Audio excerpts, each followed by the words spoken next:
Anime for Blondes. Action! Hello, I'm Becca. And I'm Allie. And welcome to Season 2 of Anime for Blondes! Did that even work? We'll see. We'll find out. We're back. We are so back. Do you guys see this setup? Yeah, if we sound better, it's because we got new microphones. If we sound a little more ASMR than usual. If we sound a little more professional, a little more vibey. And if you're an audio-only listener, you've gotta either... Because on Spotify we have video, so just click on the video if you're watching on Spotify, or go over to YouTube. You've got to see this setup. We have color coordinating mics. We have color coordinating bows. We're looking cute. We have color coordinating manga. We have champagne and lemonade. It's a lemonade mimosa. Yeah, lemonade mosa. Yeah, that's how that works. But don't watch it if you're driving. But check us out. And worst case scenario, check out our Instagram to see all the cute things and our behind the scenes. We'll make sure to post BTS, not that BTS, on our Instagram. Not that we don't love that BTS.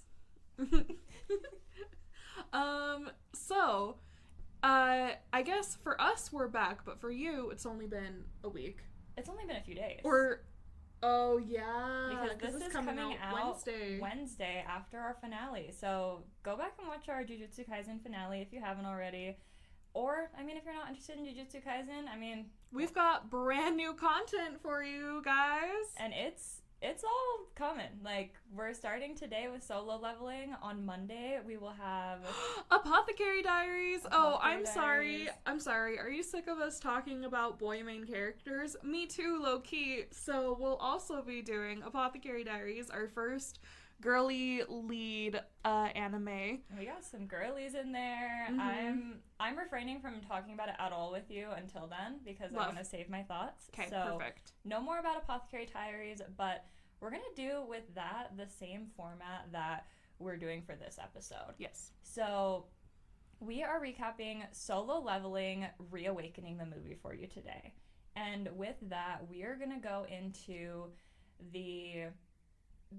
what we saw when we saw the movie in theaters, which is kind of a recap of season 1 with some parts omitted, and then we'll touch on what's omitted and what's important there, and then the first 2 episodes of season 2. And when you're watching this, spoiler warning, but only the first episode of season 2 is out. Yep. So we're going to be talking about the second episode of season 2 if you want a little spoiler. I know I like knowing spoilers before watching something. I like knowing spoilers too. The problem is we don't know at what point the first episode ends in the movie and when it goes into the next episode. Yes, we do, we because do? I watched it yesterday. Oh! I watched the first episode yesterday. Oh, okay, excellent. Never mind. We do know that. So we're good to go, you guys. And I love the new season so far, but I'm loving it too, and I'm really loving Solo Leveling. You didn't think I would like it? Yeah, so we found out after Solo Leveling won Best Anime of 2024. Congratulations. So well deserved now that I know. Now that you're aware. Mm-hmm. And so Becca was like, "Wait, should we be covering this?" And I was like, I don't know if it's the vibe. I think you wouldn't like it. And then we found out that the movie was playing in a theater near us that exact weekend only. So we had that weekend to go see it and decide. So and we went. Packed up our stuff and we saw that movie. And I was like, girl, I fear you're gonna hate this. And I guess I just don't know you. Yeah, I guess we're just strangers. I guess I don't like understand you enough because she loved it. I loved it, and it's funny, when I was doing my research for what we want to talk about during this episode, one of the things described it as, for fans of Jujutsu Kaisen and Attack on Titan. Oh shit. Oh god.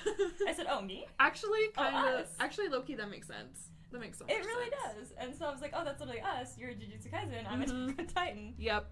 And so we're here together for solo leveling. Yeah. And you liked it because it reminded you of the video game World of Warcraft. Yes, I have been playing a little bit of World of Warcraft, probably not as much as my boyfriend's family would prefer because we're all playing together, and you know, your girl has stuff to do. You're so busy. I'm so busy. No one appreciates how much work you do.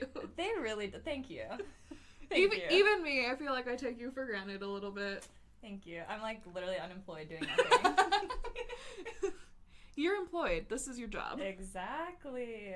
But yeah, guys, what to expect in this episode? We're gonna do a detailed recap of the movie, what wasn't included in the movie, and then we're gonna go into season 2, kind of our thoughts for what will happen, a description of what happened in the first 2 episodes of season 2. And you can really use this. Our idea for this was before you go to watch a new season, you need a little refresher, and that's what we want to be for you, but in a fun way. Like you're talking about it with a friend. Yeah. And a friend that doesn't remember as much because I watched it live last year as it was airing episode by episode. Exactly. And I have thoughts on that too, because where it starts on season 2, I'm like, wow, it's actually really nice to have watched it in the movie. It kind of goes perfect. It blends really well.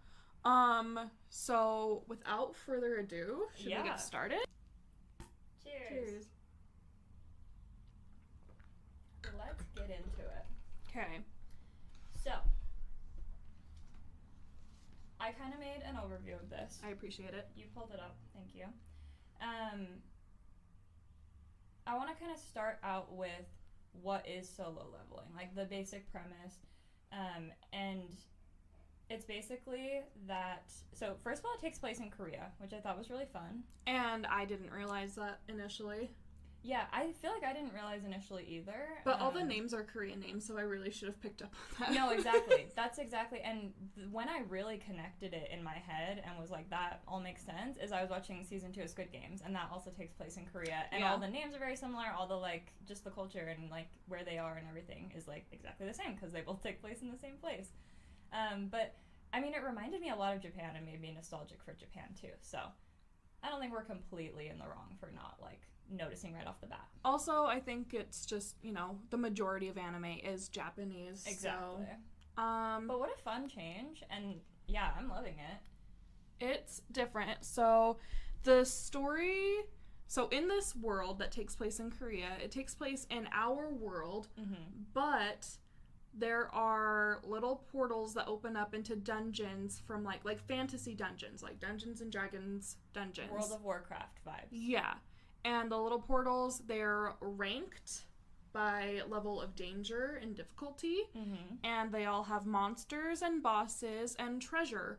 And you can form a squad that has to be at least 8 people or 5. It was either 6 or 8, I think. And you can team up and go raid the dungeon, you know, as you do in World of Warcraft or Dungeons and Dragons. And then you kill the boss.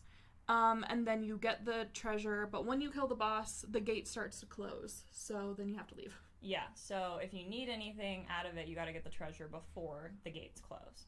And something that happens when the portals start emerging is that it also gives regular people that live in our normal world magical abilities. Oh yeah, so this is a new thing that happened recently in that society. Yeah, so it's like we're in our normal world, but like it started being like Dungeons and Dragons and World of Warcraft. Some of us started getting magic abilities, and those are also ranked from A to E. Yes. And S to E. S to E, because S tier is like top. So S is the strongest, and then it goes down. E is the lowest, but you still have power, so that's kind of slow. You still have power. Apparently, it's not super useful. Yeah, apparently it's not super useful. And people just kind of awaken. And that's what it's called. You can awaken, like, kind of in, like, teenagehood, it seems like, is when it starts. And, okay, do they choose what kind of magic they learn, or does it just happen? Like, the healer girl, did she choose to become a healer? Or are those just the kind of powers that she got? You know what? I'm not exactly sure, because we do also see with another character, the older man, that he is a mage, but he can also, like, strength fight. Yeah. So, I'm not really sure on that. I don't know if it even touches on that. Can you multi-class? I guess you can. Yeah, I guess you can decently multi-class. But yeah, and that's the fun thing about it, is that if you've ever played Dungeons and Dragons or any, like, is it MMO? Fantasy MMO? Is that what it's called? Or even an RPG, right? I don't know video game terms, you guys. I'm very new to video games, but my boyfriend loves them. So I have to hear all about them. And if you're familiar with those at all, it's just using those. So it's really fun because it's like mage, hunter, tank, like it's Healer. Yeah, like it's all things that you're familiar with, which is really fun. So that's the basic premise of it.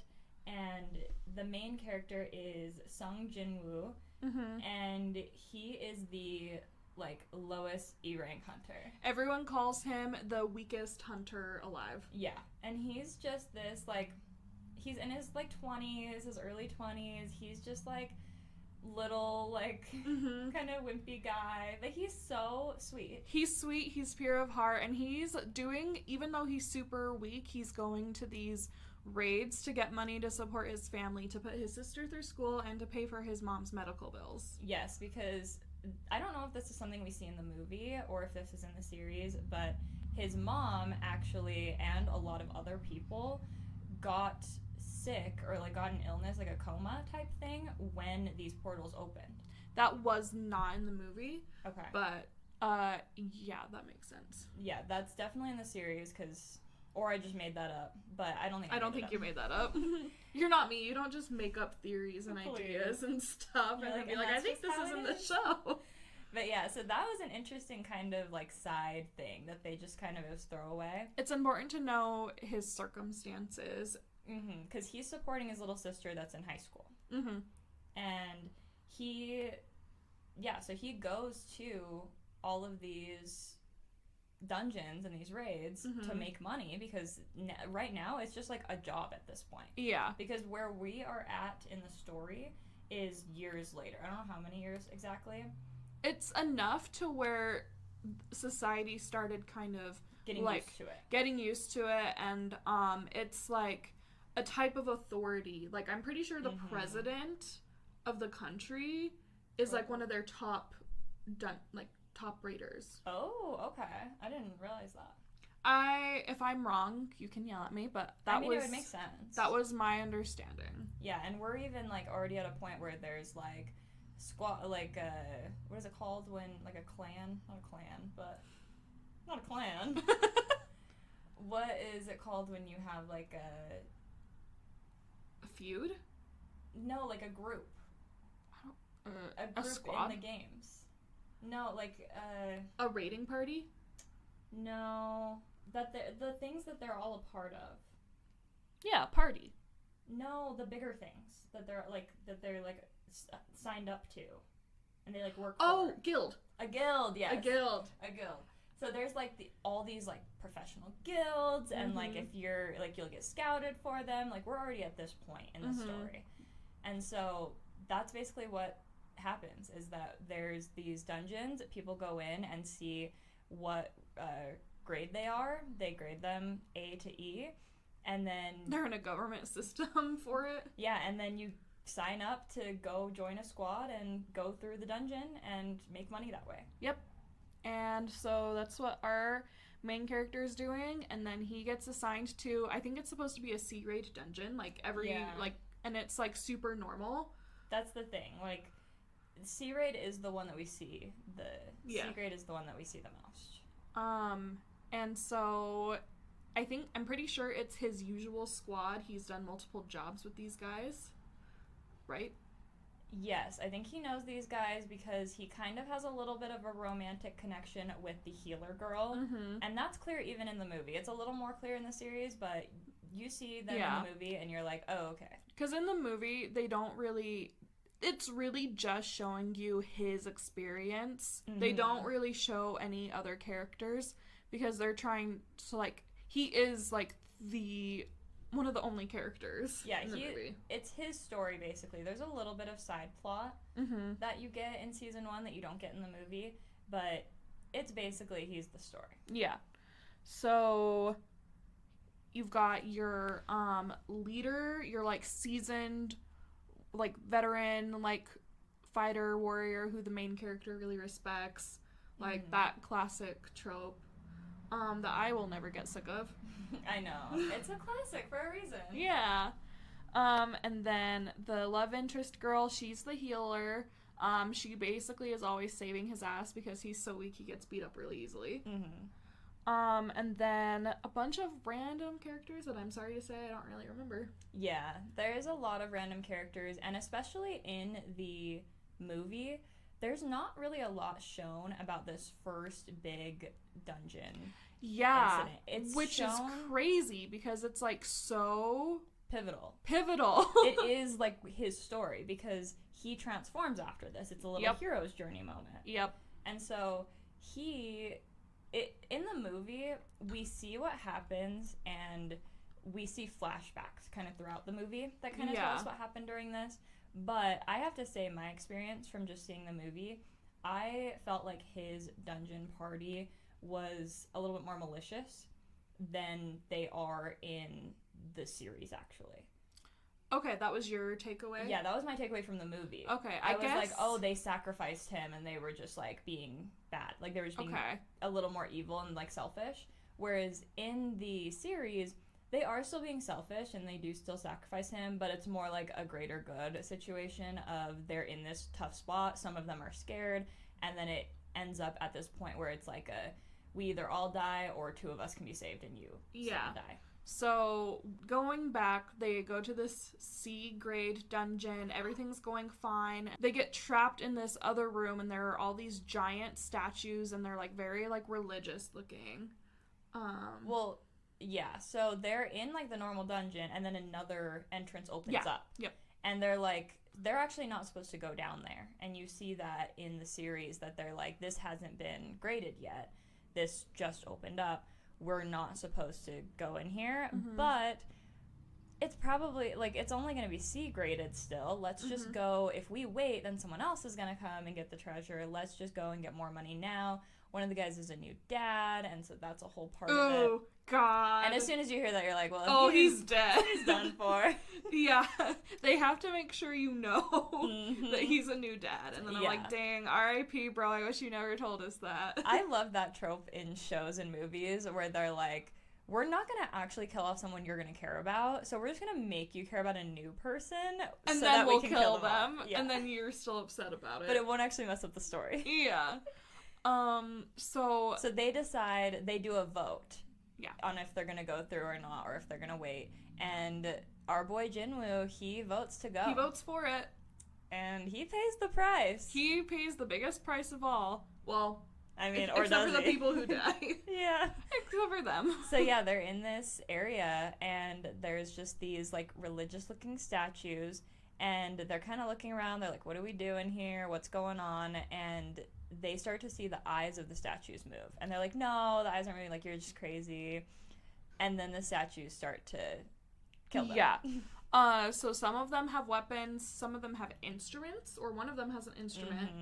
They have, like, laser eyes. They have laser... Guys, the laser eyes was crazy. I was like, slay. They, like, did everything.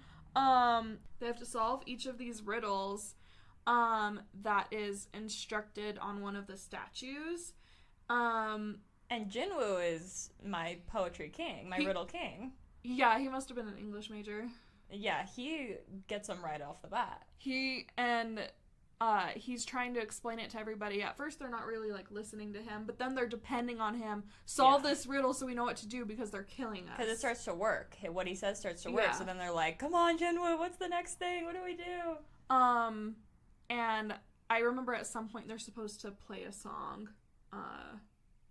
Right? Don't they play a song? I thought... Are you thinking of when they just have to go to the people with instruments? Yes. Yes, I am. Yep, I sure am. And also they have to, like, get down and, like, pray, and that's when the laser eyes come out. Because it, like, is gonna chop you if you're not down low enough. Which is giving Jujutsu Kaisen. It was. That was so Sukuna coded. One knee is enough? Nope. Not for my boy Sukuna. And not for these statues. Not these statues. These statues hate all of these people. Yeah. And so at the very end, the thing is that they are all in a circle with, like, candles lit around them. And the candles are being blown out one or two by two going around. Like a clock. And the statues are getting closer and closer to them. Like, they're going to kill them. and they basically need to all just, like, keep their eye... What do they need to do? They need... Okay, if I'm remembering it right, they need everyone there to be faced against one of the statues, and they need to look at the statues and make eye contact and stay there until the time runs out.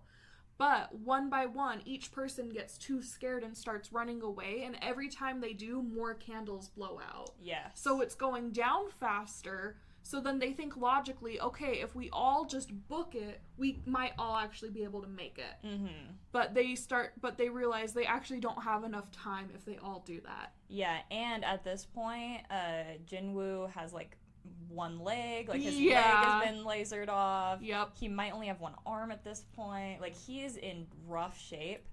And there's him, the healer girl that he has a little romance with, and the leader that's, like, a wise old guy. Yeah, and so Jinwoo is like, take her. Well, at first, the wise old guy is like, okay, I'm old, I'm the leader. Yeah. He tells the healer girl, take Jinwoo, and because she's fine, take him and you guys escape and I'm fine. Mm-hmm. Which I loved, because in the movie that wasn't clear to me. No, they didn't. They really just blew past the whole thing. Yeah. And so, like, you just knew something bad happened to him, and so I just assumed that everybody was malicious, but it really was interesting to see that the leader was really great and everybody was there for him and everything, and it was just an unfortunate circumstance. Mm-hmm. And the healer girl, honestly, kind of pissing me off at that point. She is like, I can't, I'm not strong enough. Yeah. She's, like, used all of her energy from healing, and so she has, like, some anxiety and, like, stress. Mm-hmm. She's a little traumatized from watching all these people die in front of her. And so she can't, and so Jinwoo is like, you take her, and you guys go and escape while you can, and I'll stay here. Mm-hmm. And so he stays, they escape, and right as he's going to be killed by these statues, he's like, please, I just need another chance. Mm-hmm, also, I'm sorry, can we talk about how fucking scary the main statue's face is? So scary. Like, when I was like, it's kind of, like, horrific, and you're like, it's not that scary, and I was like, what do you mean? Becca's not scared of anything, guys. Yeah, I guess. Except for just everything in real life. But, see, that's the thing, is I don't have energy to be scared of fictional things, because I'm scared of real things. I was gonna be like, when you have anxiety, you're just scared of everything, fictional and real. Well, okay. My anxiety is just only for thinking that I'm gonna be murdered at every turn. Every time you leave my house. Yeah, see, you don't have anxiety about that. No. I live in a safe neighborhood. You know what they say about safe neighborhoods? I actually don't. That's where things are most likely to happen because you have your guard down. I've never heard that before. You ever heard of Elizabeth Smart? Okay. She got kidnapped in Utah. Well, yeah. A little too close to home.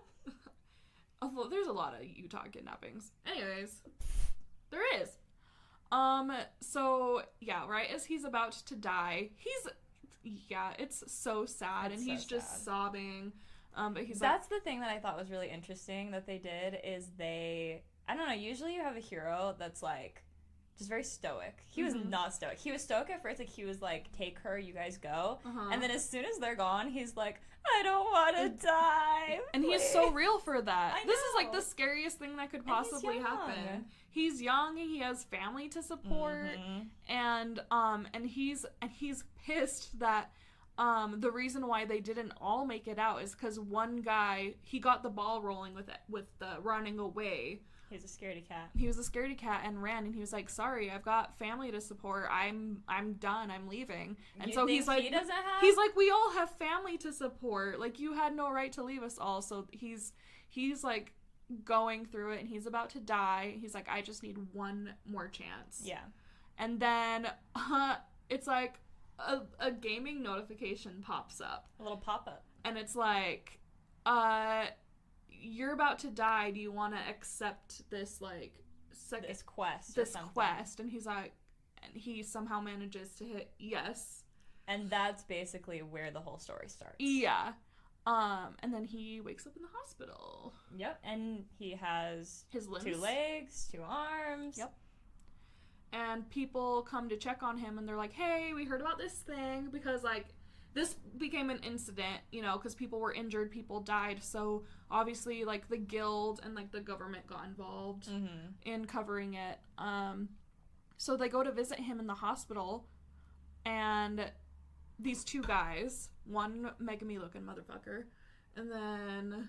With purple hair, by the way. With purple hair. I thought it was black. We leave the movie theater. I said, so the purple-haired guy. She goes, do you mean black? I was like, who are you talking about? No one has purple hair. He has bright purple hair. I pull him up. I'm like, this guy has black hair? It looks like black hair to me. Well, when they're in, like, the darkness, it looks black. Looked pretty purple to me. Alright, whatever. So yeah, he is a Megami-looking guy, and But he's not Megami vibes. He's like vibes. Evil vibes from the get-go, and it's a little foreshadowing, guys. If you think he's evil, he probably is. Yep. And then... And he's with a blonde guy, too. A blonde, like, kind of long hair guy. He's cute. He's pretty cute. And he's an A rank, I believe. Yeah. Is purple-haired guy also an A rank, do you think? Yes. They're both A ranks. They're both, like, high up in their guild. And they're, like, basically FBI, kind of. Or equivalent, magical equivalent. Okay, I was gonna ask what they were because that wasn't clear to me. It was yeah. They're definitely like officials, but they're also kind of like sus throughout the whole thing. Yeah, I mean, the FBI is sus. Yeah, they show up. They suspect he's been reawakened. They're like, "Hey, did you have a reawakening?" And then they retake his magic test or whatever, and it's like, "Nah, he's still." Yeah, they test his mana. Yeah, and it's. Still low. Still E-ring, and they're like, okay, well, get better, and then they leave. And then he's like, oh, I didn't get a chance to ask them what this, like, screen was all about. No, literally, and that's also a part of the movie that I thought was funny, is that was not clear to me that he was the only one with those pop-ups. Yeah. I just assumed because everybody has magical powers, it's already giving video game. Yeah. I assumed everybody had these, but that he was getting, like, special quests. Yeah. And so... And then you watch the series, and it is made so clear, like, right off the bat, that it's only him. Yeah. Like, he says that to them as soon as they leave. He's like, I didn't ask them about this pop-up. And then his sister comes in. He's like, what's up with this pop-up, by the way? And she's like, did you hit your head? She's I mean, like, yeah, he did. Yeah, he hit his head. And so that was a funny part that was, like, a little different from the movie to the show. I thought. They made it clear that this is not regular. And so he calls this thing the system. We have no idea who's controlling it, where it came from, why it happened, like, just to him, or anything like that. And you know what? I would be fine if they never went into that. I think that I would be fine if, like, that's not really a plot.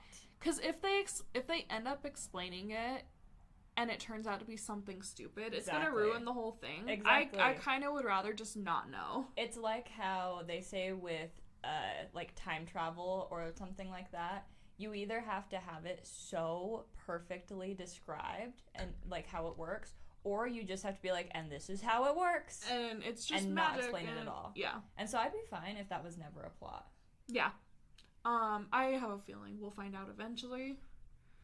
We'll see. I don't know. Oh, guys, I haven't read the manhwa for this. Ooh. I don't know this.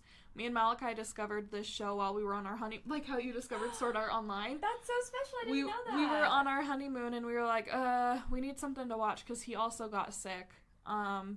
So, yeah, fun fact, guys. If you leave the country, you're gonna get sick. Yeah, and also a tip for going on trips. One, something really fun is to get a new scent and have that be your scent for that trip, and then you can remember it. Also for special occasions. I think that that's really fun. And two, what we're talking about is pick a show that neither of you have watched before, or like just you don't really have an attachment to yet, and then watch that show during your downtime on your trip. Because then you'll always have the positive memories. If you go back to our bonus episode about my trip to Japan, me and my boyfriend watched Sword Art Online. Just the, like, first season, basically. Yeah. Just past the fairy arc, and we're probably not going to finish it. Yeah. We have thoughts about that, but go back and watch that episode. Watching that first arc of Sword Art Online in Japan, it'll with always my be special to boyfriend, you. Oh, so special. Yeah, for your anniversary. And that's so fun. I didn't know that. Yeah, so we were on our honeymoon, and we needed a show to watch, and we were like, okay, let's try this one. We alternate between, like, a boy show and a girl show. Love that. So I just only watch boy shows. I've noticed. So the girl show we watched was Ice Guy and His Cool Female Colleague, which is my new comfort one, and then Solo Leveling. And we were watching it, and then we were kind of like, we had mixed feelings about it because like we couldn't stop watching. We were invested, but on the other hand, we were like, oh, this is kind of cringe. He's just like another male character who just wants to become the strongest. And that's every show Malachi has seen is basically that. That is basically the premise, which is hard because it's like, that's the hero's journey, is it not? Like, I mean, yeah. Except, no, usually a hero's journey is like, there's like an ultimate destination. I don't think Jinwoo has a actual ultimate destination. He's just trying to get stronger. Yeah. I mean, his goal is the same as all of ours, really. He wants to, like, make enough money to, like, take care of his family and, like, be okay and not be able to get picked on or taken advantage of. Yeah. So, in a way, that's more relatable than the typical hero's journey. Because in a hero's journey, there's, like, you gotta get the ring in the volcano. Yeah, or, that's true. You know, like, you know what this is? This is a lot more character-driven. Like, this is Jinwoo. A character this journey. This is his self-development. Yes. And it's not plot-driven. There's really no, like, there's a little bit of plot. But really. It's not like they could really do whatever they want. The bigger plot is, like, the side, like, the bigger, like, the... What is it? Like, some kind of... Oh, all these, like, dungeons opening up on this island and and everyone's going there and not coming back. There's a big island, like, side plot. And then that's, like, really the plot, but, like, that's not the plot of our story. Exactly. So I have no idea what the future holds for this story. I love that. Good. Yeah. We can discover it We're together. Experiencing this together. It'll be so much better than me trying not to spoil something for you. No, seriously. And then being like, I don't think they ever tell you this. And the next episode they tell you. That's so funny. But yeah, that's basically like the premise of the story. And then he wakes up in the hospital, and then we get to actually see like the story start and him start to develop. And he immediately finds out that he's getting these system notifications, and he just kind of closes out of them, ignores them. There's one that's like, you need to do your daily tasks, which is like a bunch of like 100 push-ups, 100 sit-ups, 100 squats, which, hey guys, if you're not doing that challenge for New Year, what are you doing? No, yeah, I mean, every hot guy I know is doing it. So true. So true, queen. So he ignores that, and then when he ignores it, he gets transported into a desert landscape that no one else can see. That's the other thing. I don't know what everyone else is seeing when he's, like, in these other places. Well, he disappears. Oh, he does disappear. Yeah, we see in the series. You don't see in the movie, but in the series, he disappears, and the nurses are like, where'd he go? And they're, like, looking for him, and then he ends up coming back right before, and he falls onto the, like, floor. Okay. From the hospital bed, and then they come in, they're like, where were you? It's, like, this whole thing. Okay. So he actually disappears. Okay. Good to know. And so he gets transported to a desert landscape. Already better than Jujutsu Kaisen. Because we don't know what happens to them when they... expansive domain. Yeah. I was like, oof. And the challenge is, this is his punishment for not doing his daily quest. Stay alive for as long as possible. I think, doesn't he have, like, an actual time limit? It's, like, 3 hours. Yes. It's, like, a certain amount of hours, and he just has to stay alive for that amount of time, or but he dies. There's these giant sandworms chasing him, like Dune. Yeah. Yeah. And, again, he's still, like, frail and scrawny at this point. So, I mean, he does manage to survive, but... it almost kills him again. And so you better bet the next day he's doing his daily task. He does his daily quest, yeah. And he starts getting stronger because of that, naturally. He gets stronger, like, naturally because he's doing the exercise, but also he's getting stronger because every time he completes it, he gets, like, a little, like, mana reward. Yep. And so he's, like, not even really using any of those. He just kind of saves them in his storage. and he just gets all this, like, extra storage. Because he's still in the hospital at this point. Yeah, and he can, like, shop, like, it's like a video You can game. buy equipment. And so it's this whole video game system that he has access to. And no one else does. Which is so freaking cool. Imagine if you had that. I'm not good at video games. I mean, I'm not either, but I would love to have a little video game system. It depends on the game. I just want to live in, like, Stardew Valley. Oh my god. I would love to live. That's my dream. Stardew Valley or Animal Crossing. Oh, Yeah. I love. To be the only person and just be left alone and everyone else is an animal. Yeah, maybe if my boyfriend was with me on the island. Yeah.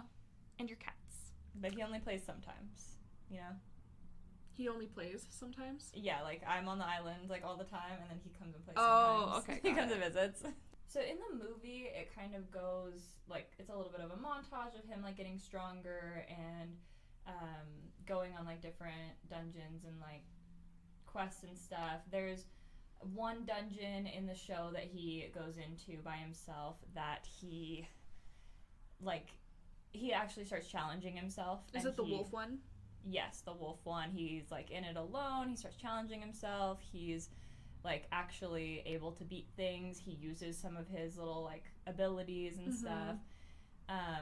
And then, but there's two really, like, big moments that they focus on in the movie and in the show. So the snake, right? Is this... Which one's the snake? Never mind. I think you're talking about... I think I know what you're talking about. I'm talking about the spider raid that he joins. Oh, okay. That's, like, the first big one that he goes on. And then the one with the purple-haired guy. Okay. Well, before that, with the training montage, basically every monster he faces, he's like, oh, I actually can take these guys because these guys are nothing compared to what I've already faced and survived. Because he compares them all to that scary statue. So there's wolves, there's goblins, there's, like, a giant snake, which at first seems impossible to kill, but then he kills it, not by stabbing it. I'm sorry, this was kind of hot. He kills it with his, like, arms, with his arm strength. He, like, chokes it out. Yep. And that was crazy. That was crazy. And something that we learn is that he's getting stronger, and that's actually not something that is normal for hunters. Yeah. Once you awaken as a hunter and you get your rank, you are stuck there. You are stuck at that level of strength and power forever. You're stuck there unless you have a quote-unquote reawakening, but they had already determined that he didn't. Yeah, and so he obviously did have a reawakening. Of some kind. They're dumb. But which makes me curious if anyone else has had a reawakening that we'll get to see. Right? Who else is playing this game? Yeah, seriously. But that is, like, a big part of it, is that he's able to get stronger, and he's able to learn with every fight and every boss, and he gets more, like, abilities and more items. He gets physically more built. He gets a haircut. The first haircut, and he's, like, more built. I'm like, okay, he's cute. He still has long hair. It's cute. I'm like, I like long hair. Just saying. She does. So then, yeah, the first big one is the spiders. Yeah, so he is pretty strong at this point. He's feeling a little more confident, and he gets home from the hospital. He's way more confident. Yeah. He gets home from the hospital. The nurse asks for his number when he leaves the hospital. That's so inappropriate. That was crazy. And that's so funny. He gets home. He brings fried chicken and beer for him and his sister to have. His sister doesn't have the beer. He's responsible. It really was giving me nostalgia for Japan, even though it was Korea. And honestly, maybe want to visit Korea, so maybe we'll have to visit there. But I just think it's funny that it's, like, specifically, like, KFC. Yeah, specifically KFC. I'm like, okay, sponsor. Yeah. We actually gotta get KFC. Yeah, on come the pod. on, KFC. We gotta get you on the pod. We talk about you so much. It's so relevant, apparently, in, like, Asian culture, I guess. I mean, and English culture, let's be real. Just everywhere. But yeah, he's home, they're eating, and then he gets a call from the landlord that he hasn't paid rent. Yeah. And the landlord actually is really understanding. I know. I was so scared that he was going to be a dick landlord. Yeah, he's like, if you need more time, just let me know. And Jinwoo is like, no, I'm going to get it to you today. I'm yeah. like, okay.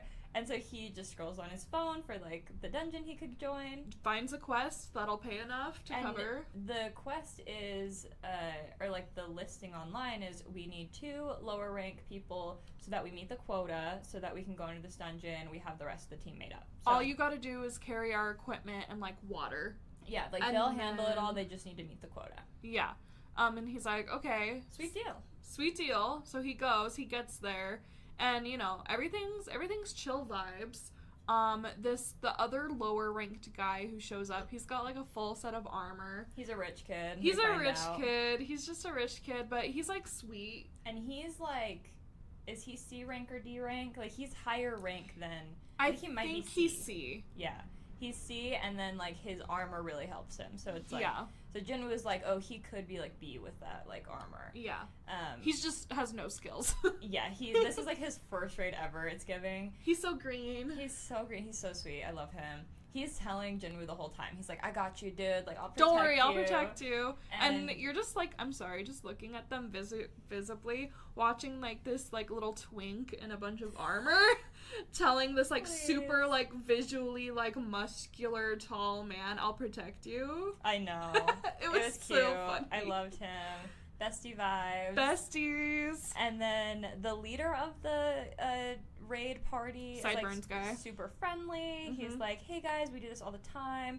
And then Jinwoo finds out they don't have a healer as a part of the group. They're a party and they don't have a healer, and that's weird. They just bring, like, medical equipment just in case, like bandages and stuff. And Jinwoo's like, that's a little weird. Why would they not have a healer? That's not very normal. And the guy, he's just super friendly. He's like, no, you know, we work together a lot. We, like, know how it goes. We're comfortable. And also, the 2 spots that get filled for, like, the previous quests that he checks out, they're, like, there's never, like, any repeats.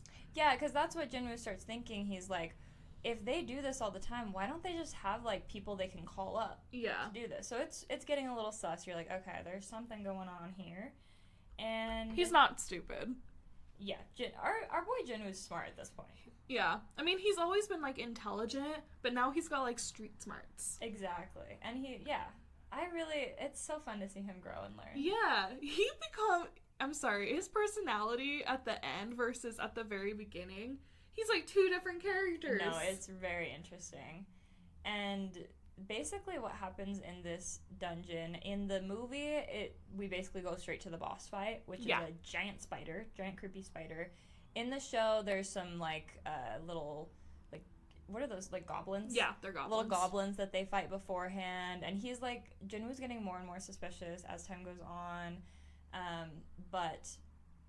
And I think he even kills a goblin at one point, and they're kind of sus with him. And they're like, how'd you Yeah, but in the movie, we go straight to the spider, and Jinwoo's, like, carrying the bags and everything. They get there, there's a ton of, like, mana crystals that they can, like, harvest.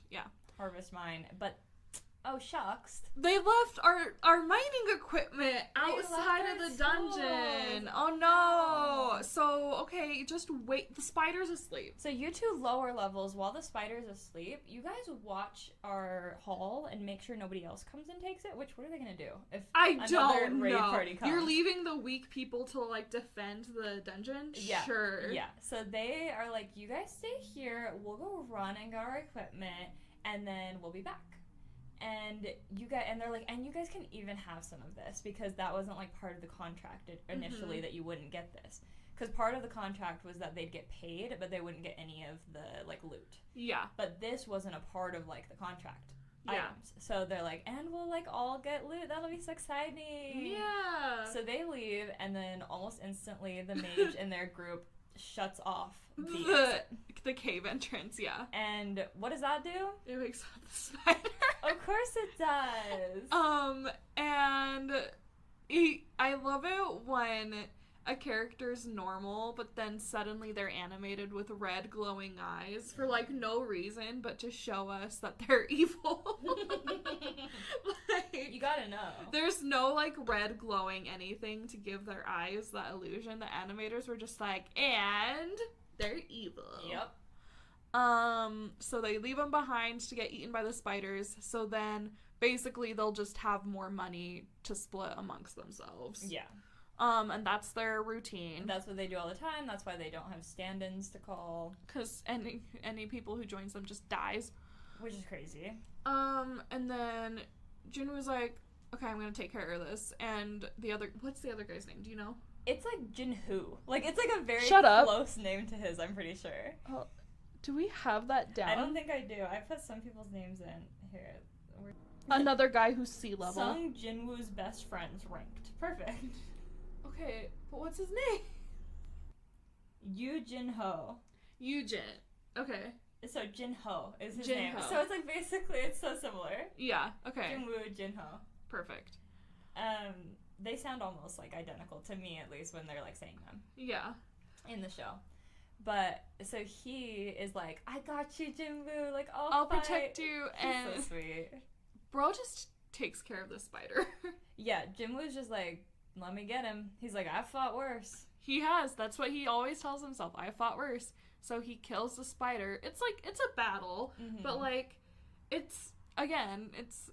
he doesn't have that hard of a time. And I think, does he use a potion or something during this, like one of his items? I think he does. So. It's like a big moment he uses an item. And so he kills the spider, and then Jinho is like, oh my god, he's the boss. I need to make sure he's okay. Like, do you need some water? I'll start mining these crystals. It's so funny. Sit back and relax. I have to say, so in the movie, I was like, why is this guy being so goofy all of a sudden? Like, it was just so random and so goofy to me. And I just thought he was like, I want to be this guy's friend because he's strong. Like, I'm in there. But then in the show, they make it a lot more clear that he's scared of him. Yeah. He's immediately like, oh, this guy's scary. And so he's like, boss, I got this for you. Did you watch it in English? Yeah. Okay. Interesting news, the dub was not available yesterday, so we might be having to watch subs. That's what I've been doing anyways. So, I mean, it was still fine. I do get like a little sleepy reading, so that's the only issue. And I'd already seen it, so I was like falling asleep while watching it. That's funny. But, yeah, so. But English voice actor, can you check Very it? cute. So he's cute. also the same guy as, is it Demon Slayer? Yeah. Yeah, so he's the same guy as in Demon Slayer, and my boyfriend Taylor, he brought up he really likes him because he is really good at, like, changing his voice, and he really is, like, he changes his voice slightly from when Jinwoo is a little more wimpy and, like, that kind of guy, and then he changes his voice to be, like, cooler. He's also in Dan, and you would never guess that they're the same people. I need to watch that. Girl, it's so good. It's I know, crazy. I've heard it's good. I don't want to give you more stuff to watch, but guys, I love Dan, and maybe we'll do like a side bonus episode about it one day. But like, I have thoughts. I have so many thoughts on it. That'd be fun. Yeah. You should cosplay as her, as the main girl in it. Okay. Anyways. Oh, voice actor. Love you. Follow you on TikTok. You're adorable. Anyways. Love you. Come on the pod. Come on the pod. And so he defeats the spider, and then the team shows up in one of the spider's little like holes. They're like, "Oh, you killed the spider?" They're like, "What the heck?" And they assume that it's the C rank guy. Yeah, because he's higher ranked and he has armor. And like obviously, why would you not assume that? And it's funny because they're like, "Oh, we're gonna fight," and then they give Jinho the option. They say, hey, you can like join us and we can negotiate a little bit more if you kill him. If you kill Jinwoo. And he's no, that's my guy. He's like, absolutely not. That's my boy. We're like this. He knows he can't take him, but they don't know that. Exactly. So then they're like, okay, then we're gonna kill both of you. So, and that fighting sequence is so fun. And this is really, so like his character had already developed. He had already turned. He'd already grown. This is where like you really see the change in him. Because now this is like his first time facing other humans. This is his first human kill. His first time fighting humans. And then they're like, they go to kill him, and so he's like, well then I guess I just have to have no problem killing you. And he makes quick work of them, and it's so cool. It's so cool how they do it, and like even like one of the guys comes up to him, he's kind of like mocking him, and he's just Jinwoo just slicing his head off. Dead.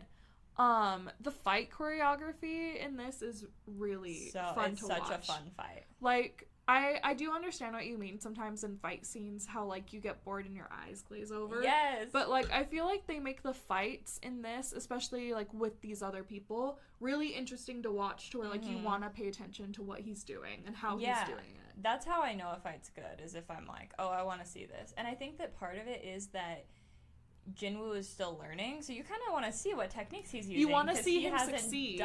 Like, every fight they show you Jinwoo doing is something he hasn't faced before. Yeah. So he's always going to be using a new technique. He's always going to be doing something new and cool, and so it keeps you watching. It's not just the same power over and over again. Like he's, like, using new tools and items. And it's kind of a really fun setup because there's kind of an endless amount of stuff he can do, because video games, you can just keep leveling up. Yeah.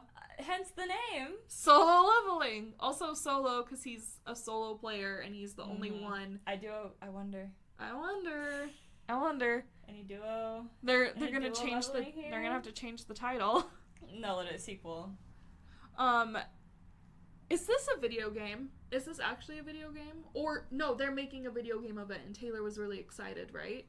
There is a video game coming out from it. Okay. It might already be out, or it might not be out yet. Okay. But yeah, like, it didn't start as a video game. No, I don't think it started as a video game. It started as, like, the manhwa. Mm-hmm. But they would be so stupid not to make it a video game. Like, it's literally a video game already. They, like, give you the setup and everything. Exactly. So that is a, like, pivotal moment. And Jinwoo he kills all of them other than his little buddy. And the last guy starts to, like, ask for mercy. And he's like, were you gonna give us mercy? Was that your plan? No. And so he kills him. And then he reflects later and he's like, I should probably be more troubled by this, but the thing is, I'm not. And I love that. That's exactly how I feel like characters should be. Sometimes murder's the answer. I'm sorry, but yeah, if someone's trying to murder you, murdering them is the answer, I guess. If there's no other option, like, sorry, it was either you or them. Yeah. He didn't go out to kill these guys. These guys went out to kill him. Yeah. He avoided it at all costs. He was suspicious of them and, like, had to... He would not have killed them if they did not force his hand. Yeah. Sorry. That's true. So, yeah, now he's got a new best friend. Mm-hmm. And he's, like, calling him up, bothering him. Yeah.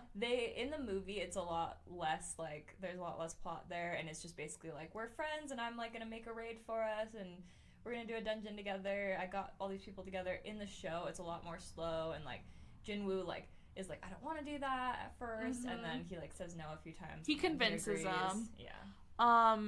So their setup now is they hire, the point was to hire, like, beginners and weaker people who can't fight, so that, because Jinwoo, he wants to keep doing dungeons, but he doesn't want anyone to know how strong he is. So they get all these weak people, and in their, like, contract, it's like, we will split everything with you guys equally, but you do not go in the dungeon. You stay out here, we're gonna go take care of it, and then we will split everything with you guys. And because they just need people to meet the quota. So that they can legally, it's like it's the same, but the exact opposite. But they're not planning on killing them. Exactly. Exact opposite. They're like, you can take everything. Yeah. So that's what they do. They do this multiple times, and one of the members of their little party is one of his little sister's friends from high school who's been skipping class. He doesn't know that she is his little sister's friend. Yeah. And she doesn't know that he's her friend's older brother. Yeah. But we end up finding that out. We know that. Yeah.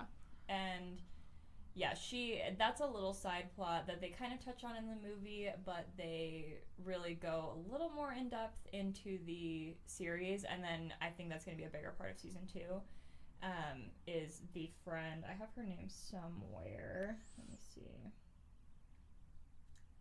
Song Yi. Okay. Song Yi, and she has just awakened, she's also E level, and she is just very stubborn. We see her eventually in season 2, jumping ahead a little, we see that she has dropped out of school. Yeah. And so he is going to kind of take her under his wing eventually, but at this point we just kind of see her We know that she's the sister's friend, and we see that she's become a hunter. The interesting thing that I found about this battle was that it was the system that was like, as soon as they attacked him, that's true, he received a pop-up that was like, fight and kill them or die, or your heart will stop beating, is what it says. So we learn that the system can pick up when something is stronger than him and has murderous intent. Yes. If something has murderous intent towards him, the system will pick up on it and make them like a target for him to kill. Which is cool.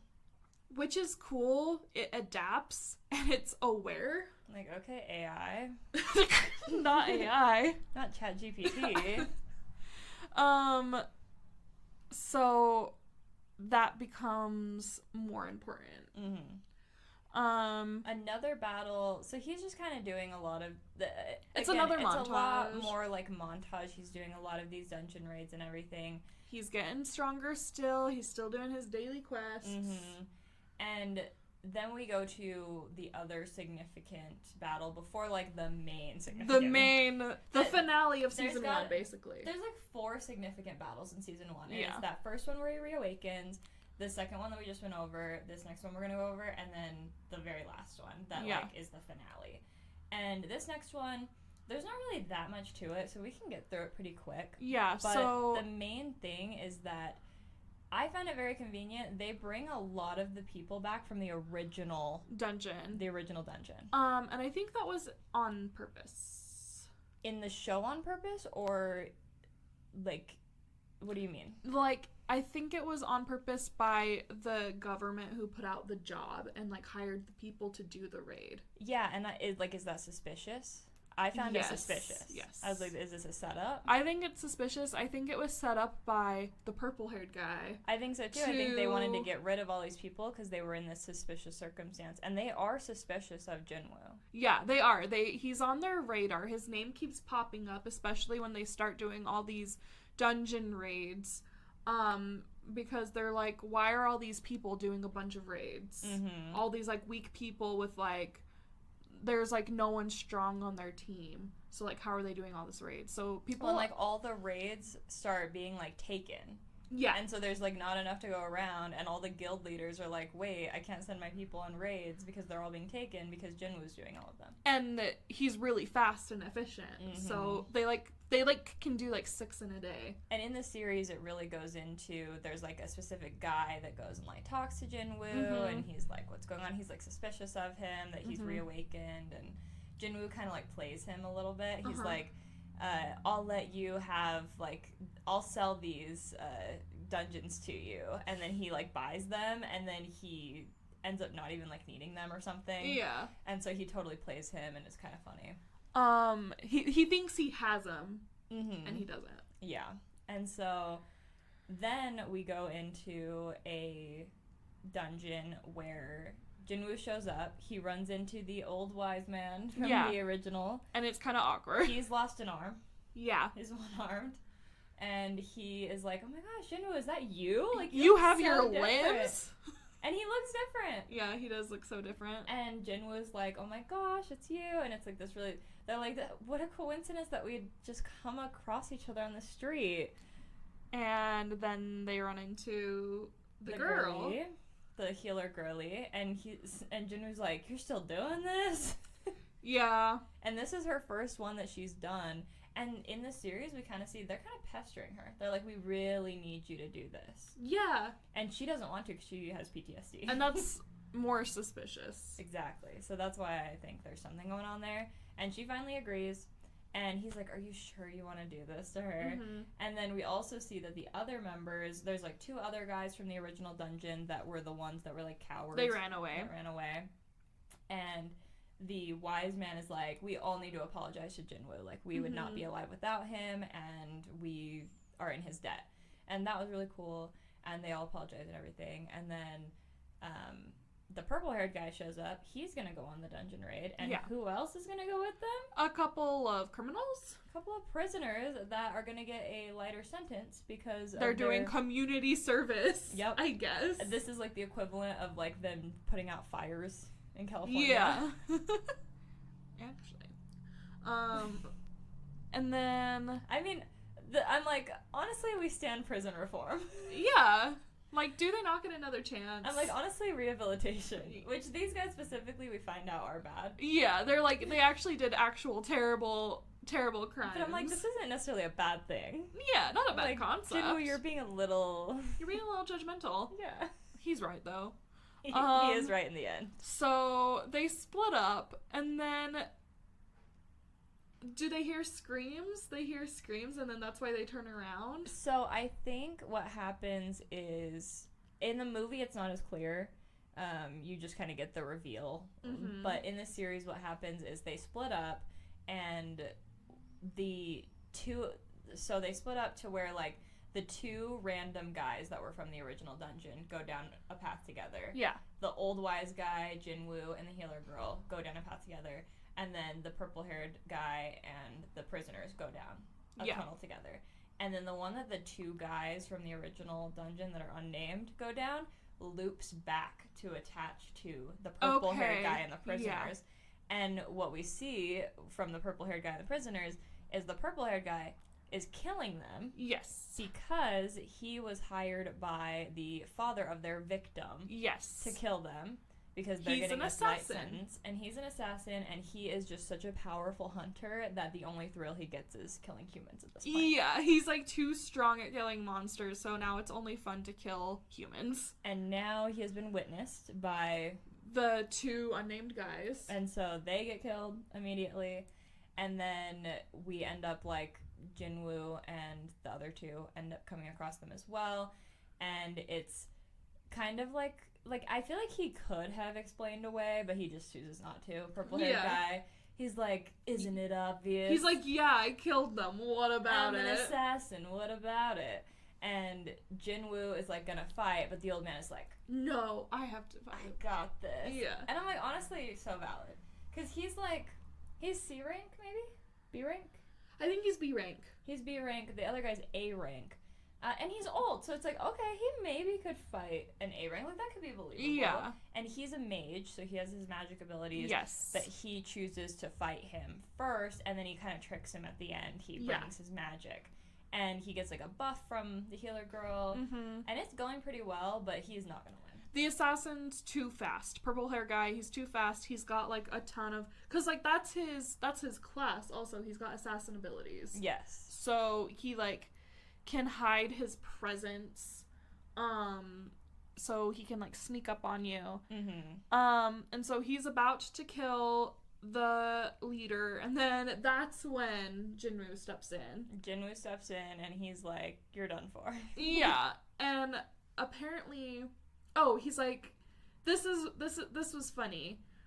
He's like, can you maybe not be so bloodthirsty because the system's picking up on it? And he's like, what are you saying? And then he's like, oh, it's too late. You're a target now. Well.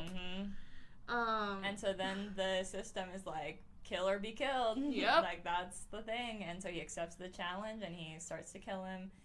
And this is when I realized in the movie that, okay, the system is like turning him into a vigilante. Kinda. And so that's interesting. I like that, like, premise of the show.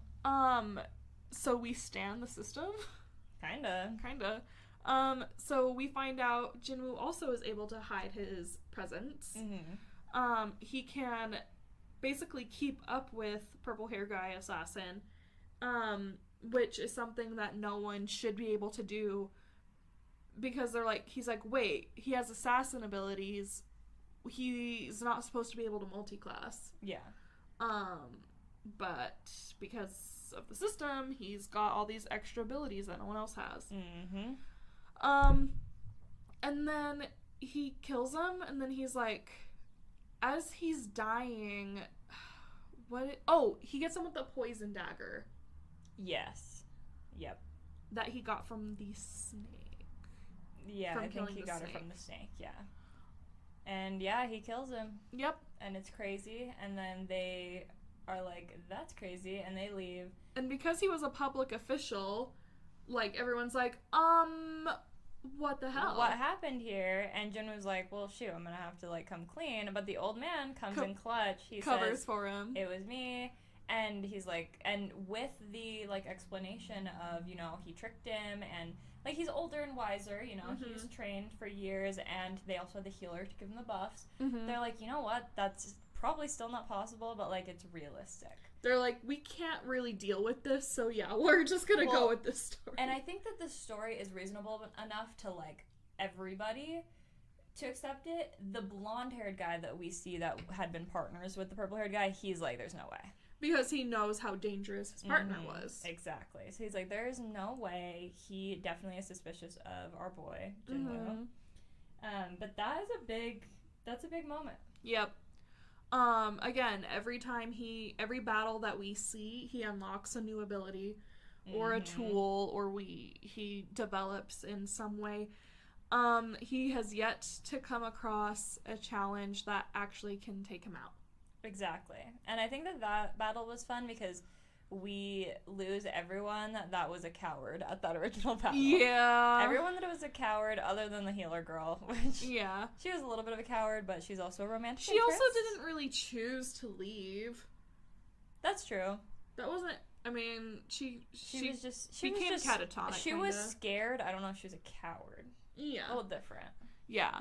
She didn't leave willingly and was like, I'm gonna save myself. Exactly. Yeah. And I mean, she's a romantic interest, so yeah, we so let it stay slide. alive. We let it slide. And then I guess that brings us to the job change quest. This is like the moment, you guys. It oh was my God. so many episodes also.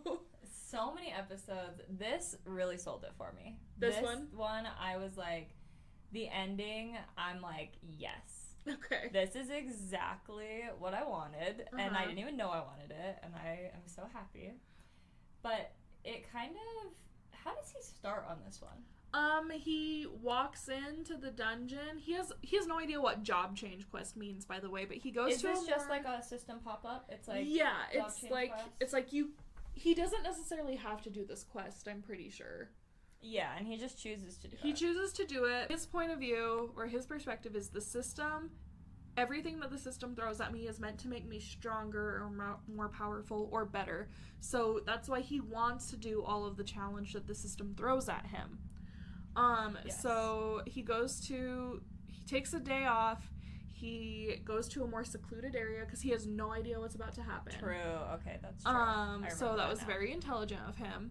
And then he begins the quest, and it takes him to a throne room. It's a typical like video game boss fight arena. Think Elden Ring. Think Souls-like games. That type of vibe. And there's a throne. I know what those are at the end, right?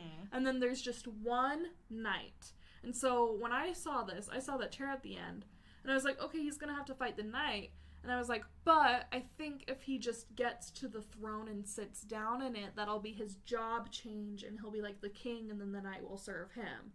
That's what I... That's someone who doesn't watch their boyfriend play Souls-like games all the time. No, guys. That's coming from someone who, like, reads fantasy books. Yeah, the exact way it played out was, like, the exact way I knew it was gonna play out. Like, I was like, oh, this is perfect. This is literally so video game. And I think that's a really fun part of it, is that it is so video game. I mean, yeah, that's the whole inspiration. So that's not what happened. Instead, he gets a pop-up that's like, survive as long as you can, and it starts like counting up. Yeah. It's just like doing a stopwatch, basically. Yeah. And all these guys. Oh, well, first it starts with the one guy. He has to kill the one knight at first. Oh, does he? Yeah. So what's the one knight's name? Oh my God, it's like a really badass name. Igris? Yes. I thought Igris. But he fights him after. No. He fights him first? Yes. And then he has to fight him again? He doesn't have to fight him again. He has to kill all the other knights. Are you sure it's that order? Yes, I'm positive. He fights the one knight first, and he's struggling. He's having a really hard time with it. Okay. Because this is like the first time that he's ever dealt with a challenger that is both like physically stronger and faster. Like, he's barely keeping up with him, just like not getting hit. Okay. And because he's covered in armor, he can't stab him. Yeah. So then he gets the idea, okay, armor. I'll deal with him the same way I deal with the snake. He puts his weapon away, and then the knight, who is like so like knightly, is like, oh, you're putting your weapon away? Okay, I'll put my weapon away too. Okay. Then they start doing hand-to-hand combat. And he's still losing. Yep. He gets knocked onto the throne, which is where I was like, okay, he won. And no, he didn't. No, he didn't win. And he's about to... The knight's about to kill him. And then, I don't know why he suddenly wins. I don't really understand why he suddenly beats him, but suddenly he's like, I just refuse to die. And then he gets like a power surge. Yeah. And kills the knight. Knocks him into a wall. And he's dead. And then he's like, okay, the quest is over. I did it. I beat him. And then it's like, nope. Bunch of portals start opening up, and then all these knights start coming in, and he's like, oh god, are they all as strong as him? Like, what do I do? And he's fighting them. Like, he is making it happen, but they keep coming. This makes way more sense, because I thought he fights all of them first and then has to fight Ygritte. That makes more sense that he fought Ygritte first and then he fights them, because he's fighting them for a while, and it's like counting up how much time he's been fighting. But he's like, they keep coming. Yeah. And he's running out of strength. He's been fighting for a long time. Yeah. He fights them for like 20 minutes or something, or an hour. I don't know. Long time. We see, it's like 20 minutes, and then we see like, in addition to the knights, there's mages that are like... No. So we don't see that yet. He's fighting them, and he's getting weaker and weaker, and then... Oh no, he forgot to do his daily quest. Yeah, he didn't, because he started this at the beginning of the day, and it's been a while. It's been all day, and he didn't do his daily quest, so guess where he's going? The punishment zone. So it's kind of a little freebie. The system's kind of looking out for him. It is. It's basically because he's about to die, and then right as he's about to die, he gets transported. And then it's like, punishment, survive as long as possible again. And then he's like, oh, thank God, I can just kill these desert monsters, and then I have a break. And then through that, he has time to think, he gets stronger, he gets a little bit, and then when he goes back to the battle... He has a healing potion. First of all, he has a healing potion, and he has been in there longer. So, like, I'm like, that's a little life hack. I thought they would stop the timer while he was in there, but nope, it's like several hours later now. I'm like, okay, that's a little... Okay, system, you're cheat a little code. Cheating.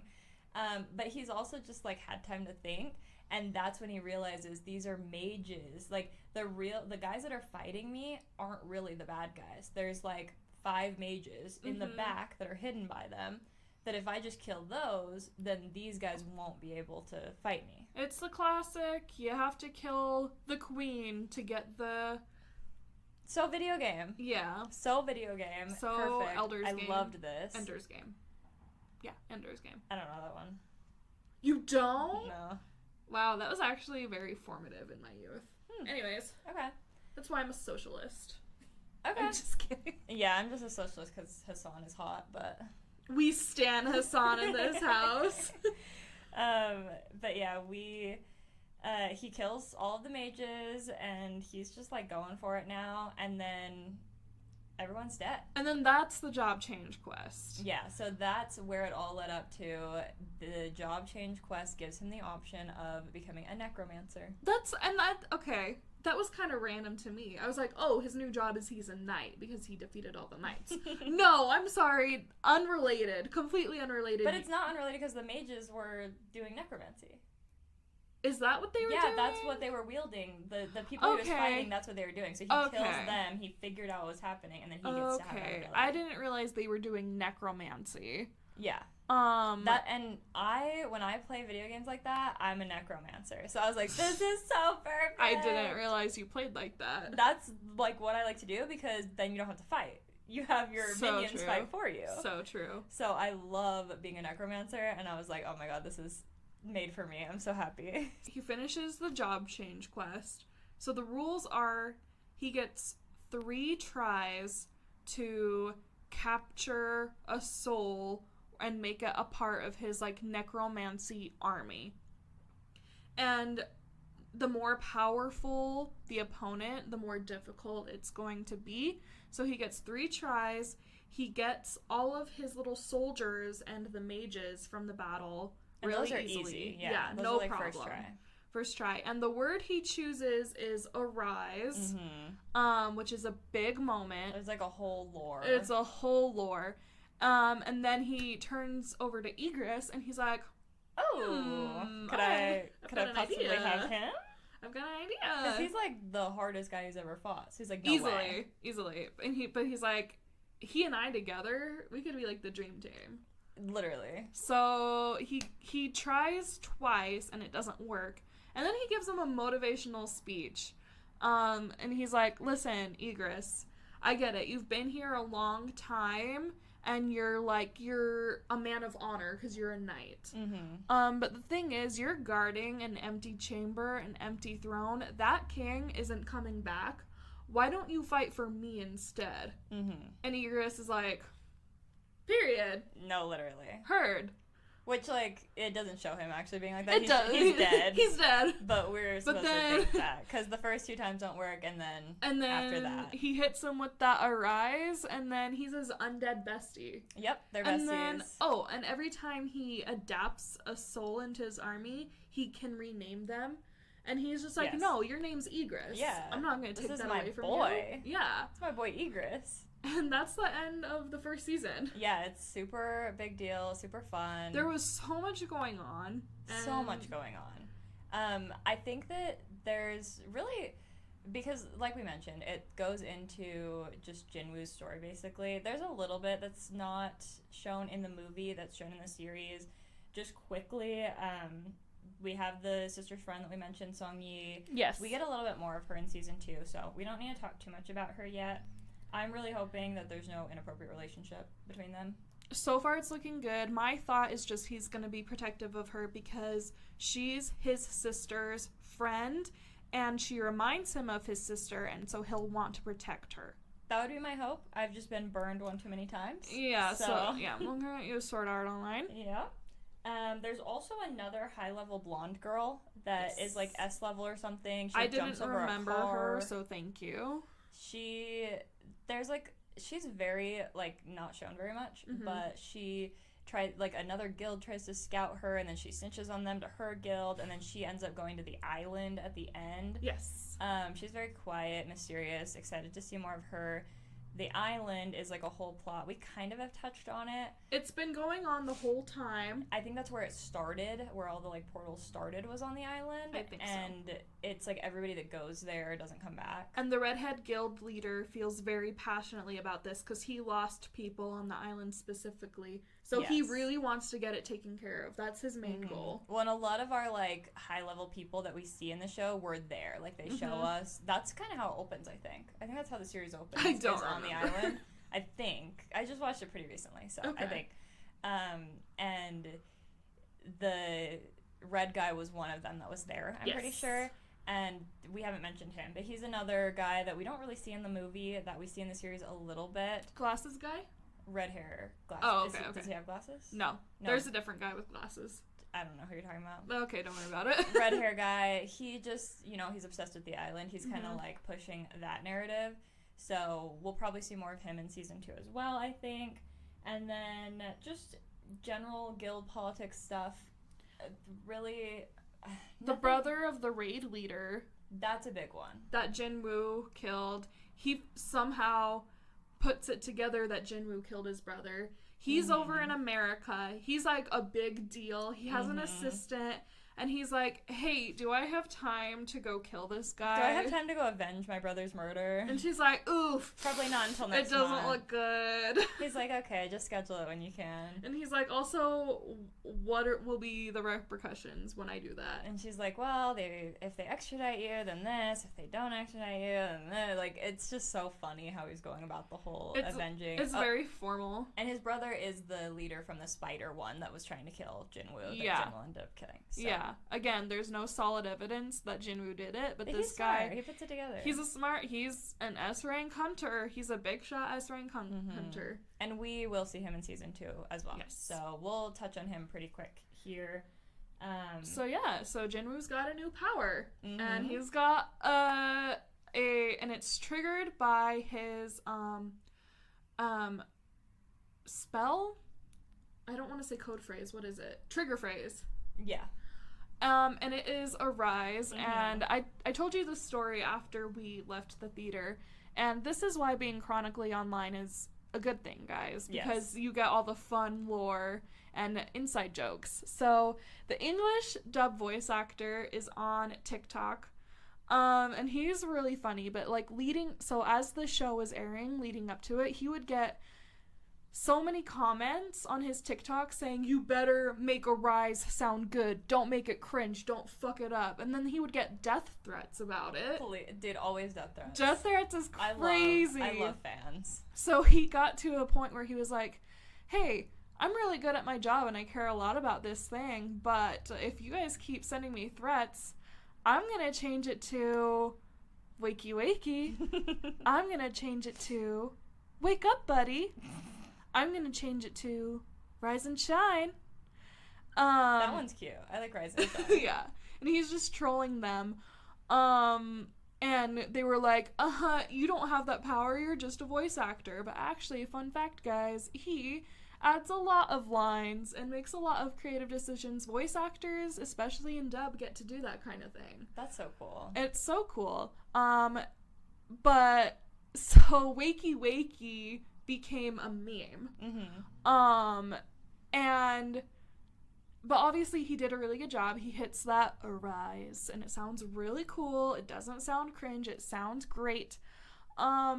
So season 2 opens, right, with his little sister at high school, and she's calling him because it's parent-teacher conference and he's not there. So she calls him, it's dark, he answers the phone, and she goes, wakey wakey. Girl, I died. That was so funny. That's so, like, funny and also, like, a little Easter egg. Yeah. That's so silly. And it's just, like, and I don't know if anyone else noticed. I'm sure they did. I'm sure.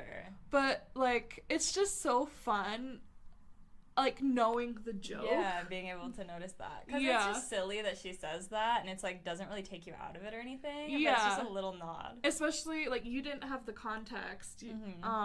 But once you have the context, it's so much more fun. But it's so fun. I love hearing that. And I have to say, I think that watching the movie with the season 2 start was kind of the move, I think, because, or at least go watch the finale of season 1 before you watch it transition. Watch them together, because it's very smooth. It's literally just the same section. Yeah, like, I knew when it ended because I had seen it, but it's like, if you've watched that last year and it's not fresh in your mind, they really, like, it's funnier because he's asleep after this whole day of, like, the craziest thing he's ever done.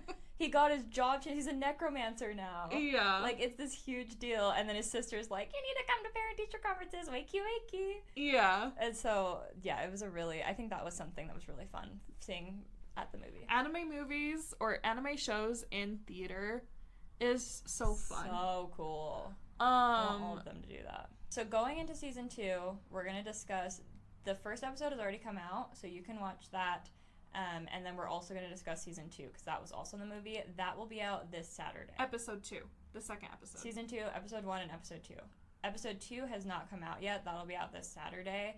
Episode 1 has already come out. We're just going to discuss both in tandem, because that's how they played in the movie. Yeah. So, if you're like me, you like a little spoiler, you can watch that. Or you can come back next week and watch it. But spoiler warning. Yeah, spoiler warning from here on out for season 2. So yeah, we're in season 2, and then he goes to the school.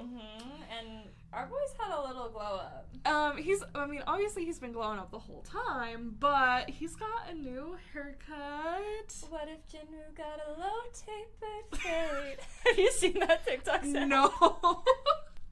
What? You haven't seen that TikTok sound? No.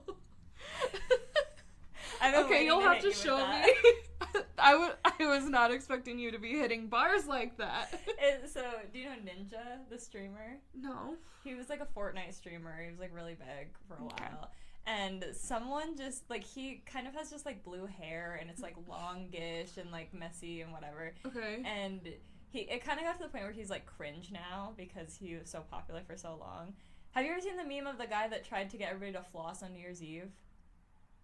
Like, floss dance. Oh, yes. That's him. That's I was Ninja. like flossing, but okay. That's Ninja. So he got cringe, and someone just randomly made a TikTok, and they were like, "What if Ninja got a little tapered fade?" Like the haircut. So that's all I could think when he got the fade. Yeah, because I was watching the episode again with Taylor yesterday, and I was telling him, I was like, he gets a really good glow up, and then he pops up, and Taylor's like, he just got a fade, and you consider that a glow up? Taylor doesn't appreciate. He does not appreciate a haircut being associated with a glow up.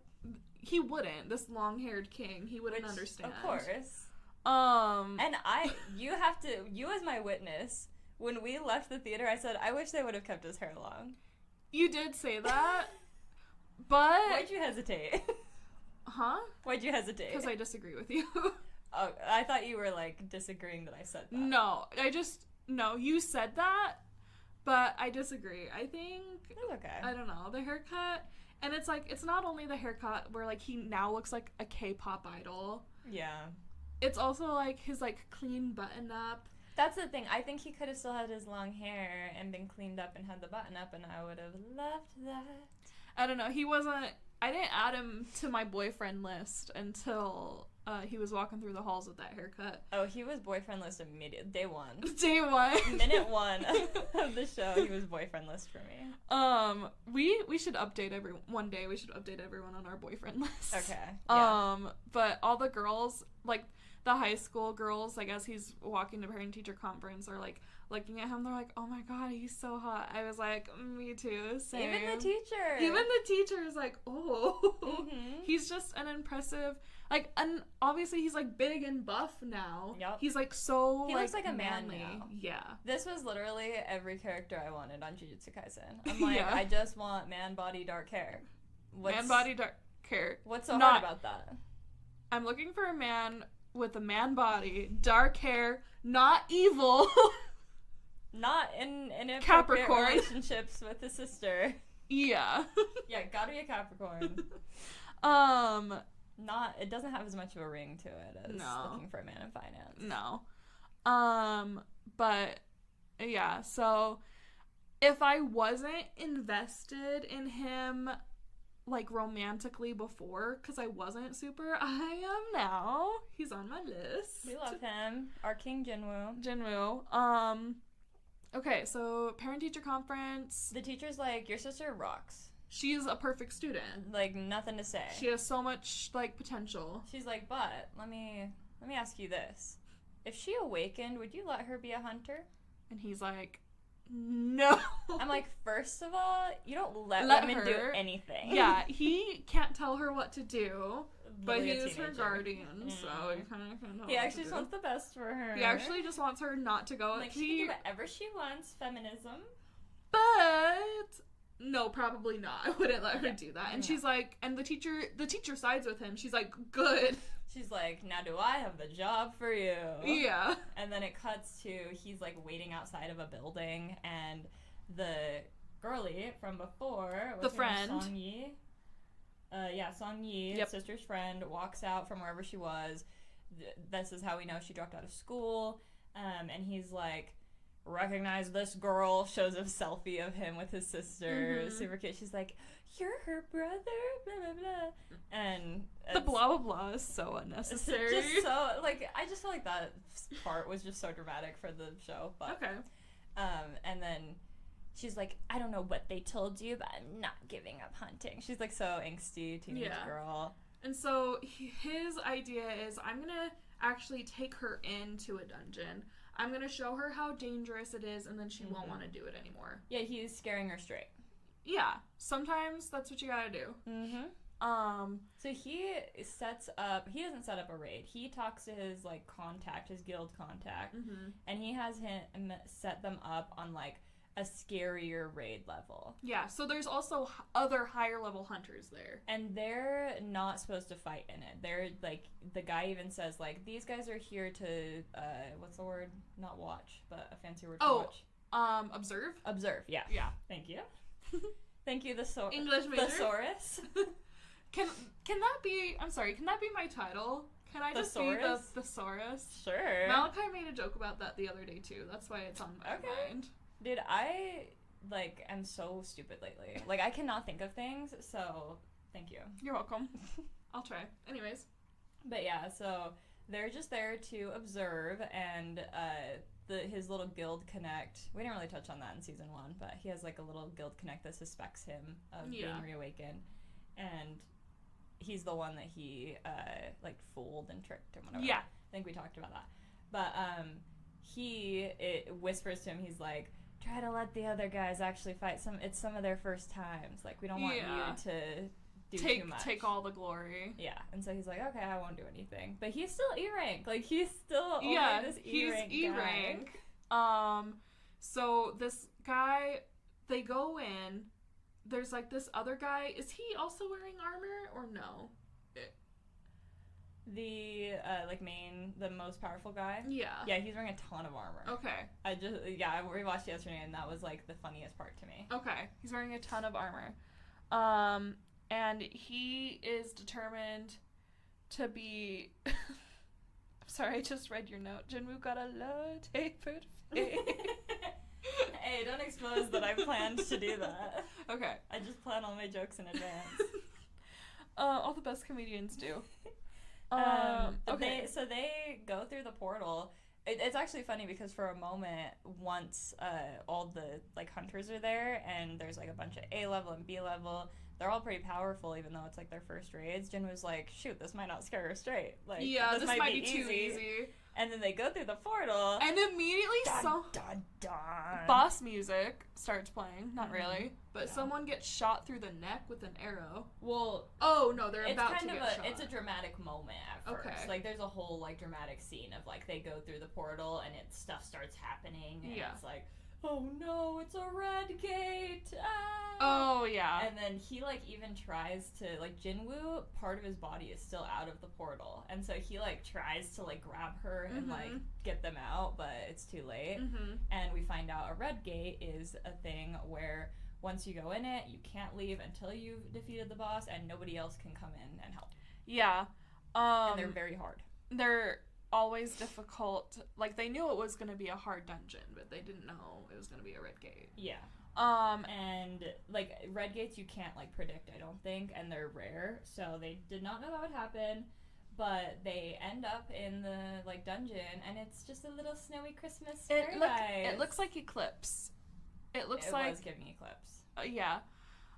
Just like a very snowy wooded area. And okay. And then does someone die immediately, or do they just get shot at and then he catches the arrow? So both of those. Oh, okay. So they get arrows shot at them, and they look over. The lowest ranked guy other than them is shot in the neck and dies. And the camera pans over, and our boy is holding an arrow in front of Song-yi's face. It's that was so aiming towards cool. her. Yeah. And so they were targeting the weakest people. Yes. And so, and Jinwoo looks up, and there's like these ice elves. It's okay, if you've read the Game of Thrones books, they look... Okay, the White Walkers in the show is not how they're described in the books. Okay. In the books, they're more like described as like beautiful ice elves, but this White Walker-looking motherfucker is like shooting at them. Yeah, he's shooting, and then he kind of gets like a look at Jinwoo, and he's like, oh... Yeah.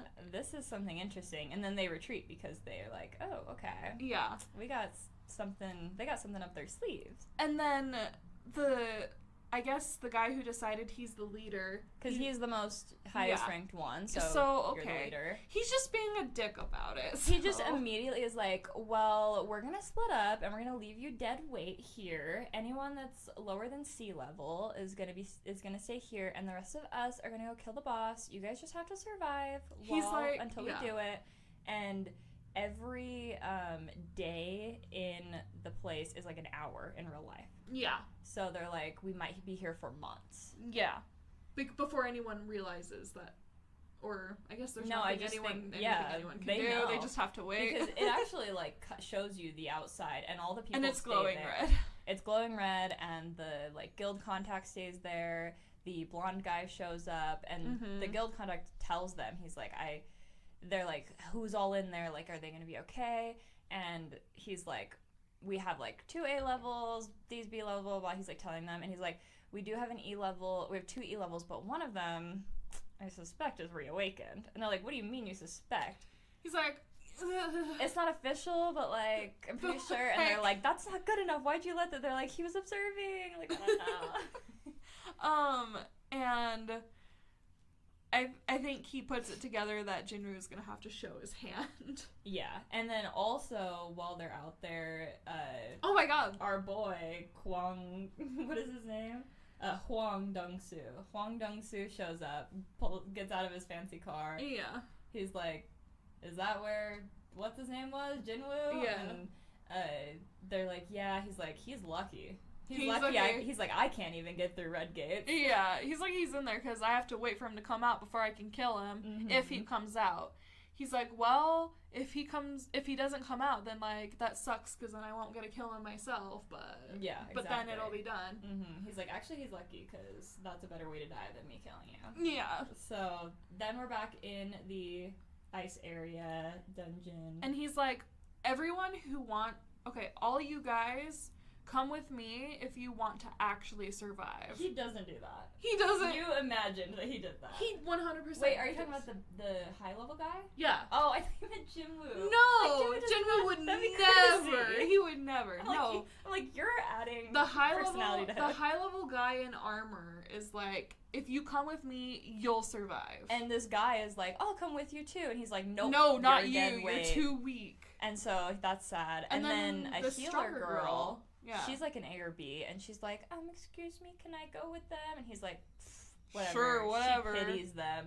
But in her head, she's like, there's something special about this guy. He knew that the ice cells were here, and the other guy didn't. So yeah. I'm sticking with him. Observant Smart. queen. Yes, smart queen. We love her. Yeah. And also potential love interest. Dude, so many potential love interests for him. That's what happens when your main character's hot. So true. Yeah. So true. So true. So they split up into 2 groups. And Jin was like, okay. And he pulls out of his freaking inventory shop, it's just video game survival. thing, a bunch of coats, but like they're chilling. Yeah. They've got like flint for firewood. They're chilling. They do get attacked by an ice bear, but he kills it immediately. Like, he literally is like, holds up a hand to them and then just kills it. It takes 0 effort, and then they're sitting by the fire all cozy eating bear meat. And Jinwoo's just doing his daily tasks. Yeah. His daily work. They're like, wow, he even works He's out. dedicated. I'm like, he has to be. Yep. Which I thought was really funny. And then the next time it cuts back to the other group, they're all dead. Yep. The next time we see them, they're dead because they're being massacred by the White Walker army. Well, and, like, the thing is that Jinwoo at some point is, like, they're like, should we not, like, go another way if there's this many ice bears? And Jinwoo's like, no, ice bears are easy to kill, and that means that nobody else will be here. Yeah. Because they're afraid of ice bears. Yeah. And so Jinwoo's so smart. He's got street smarts. Yes. So, and also they have, like, a little more cover from the weather because of all the trees. And yeah, so... all of the dream team dies. They're dead, and then the last guy barely makes it away. And he just runs away like a coward, like everybody always. Yep. And we see basically the Night King on his horse. Yeah. Yes. Yeah. On his horse. And then... so, our squad, the Jinwoo squad...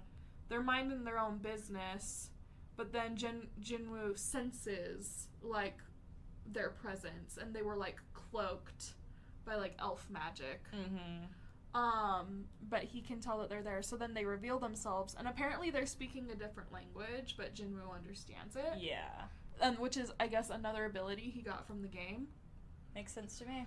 Yeah, that tracks. And so the Ice Elf King wants to fight him. Yeah. Because he's the strongest. Well, he doesn't even necessarily want to fight him. He can sense that Jinwoo isn't human anymore. which is interesting. Oh yeah, he's like, we can sense humans. Yeah, and he's like, and you're not human. You're something else. And he's like, so just give us the humans. Like, why are you on their side? Like, why are you working with them? Just give us the humans and you're good. Like, we're chilling. Mm-hmm. And before this, like, chilling. Before this whole part goes down, when Jinwoo is like fighting the ice bears like by himself, he even has like Egress like fighting the ice bears. It's so funny. So we get to see Egress fight. He's like testing out his army. He's like seeing how many ice bears they can take. Mm-hmm. And also he can just like regenerate them when they die. Yeah. And Egress is also just like standing watching. And it's just so cool when the elf army pulls up and then he like summons his whole army. Mm-hmm. It just looks really cool. Yeah. And I was like, they both have White Walker powers. It was definitely, yeah, so we're at this like big battle and it's like the thing. And well, no, I think before the battle, the main guy, the high level guy he comes up when they're all just chilling at the fire. And he's like, they have resources while we were out there dying. Mm-hmm. He's like, they stole the resources from us, like they hid them, blah blah blah, and it's just like, we can't explain what happened, but whatever. Yeah. And so he's mad, he has PTSD from watching everybody die. And he wants to, I guess, kill them. His name is Kim Chul. Kim Chul? Yeah. Okay. He dies, right? Well, so they end up having to go to blows with the main ice elf. Yes. Because obviously his name is Barca, I think, or like Baraka or something. It's something that sounds Scandinavian. Yeah, it's something along those lines, but the ice elf king, he does the whole like give up the humans, and Jinwoo's like, no, I'm not doing that. And so then they have to start fighting, and so like Jinwoo's armies are fighting the ice elves armies, and then Egress is fighting, and then they're like in the middle of fighting, and Kim Chul is like mad. Mm-hmm. He sees that Jinwoo is the powerful one, and he is like furious. He's like blaming Jinwoo basically, and he goes to try to kill Jinwoo. And he's like, I'm sorry, he's fighting the person who killed everyone you were with. Yeah, but he's just mad that like he's not the hero. Yeah. And so he goes and tries to kill Jinwoo, and Jinwoo's like, well, no. And so then Egress kills Kim Chul. Yeah. And guess what Jinwoo does? Do you remember? No.